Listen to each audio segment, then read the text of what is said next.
राधा वल्लभ जी। श्री हरिवंश महाराज जी।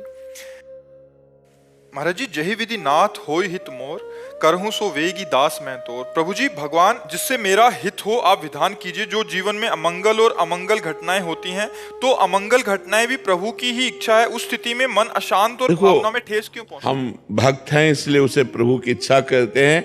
नहीं, सिद्धांत की बात है कि हमारे कर्म ही हमारा अमंगल करते हैं, दूसरा कोई नहीं करता। जो हमसे पाप कर्म बन जाते हैं, जो गलतियां बन जाती हैं, जो अधर्म हो जाता है, वही हमारी विपत्ति और दुख का कारण बनते हैं। जो धर्म होता है, जो पुण्य होता है, वही हमारे सुख और संपत्ति का कारण बनते हैं।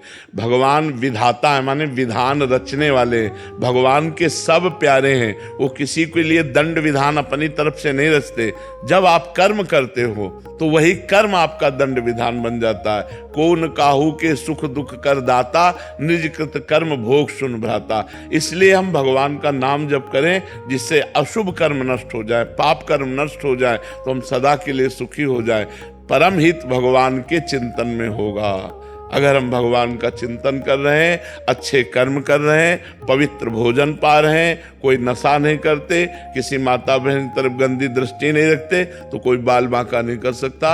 आए हुए दुख को भी हम आनंद पूर्वक सह सकते हैं और सह कर निकल जाएंगे। भगवान उतना दुख नहीं देते जितना सह ना पाओ, उतने देते हैं जितना सह पाओ। अगर हमारा कर्म ऐसा है कि हम असहनीय कष्ट, तो फिर असहनीय कष्ट भोगना पड़ेगा। जैसे पशुओं को आप जिंदा जलाकर भूंज करके खाते हैं, हाथ पैर बांध दिए,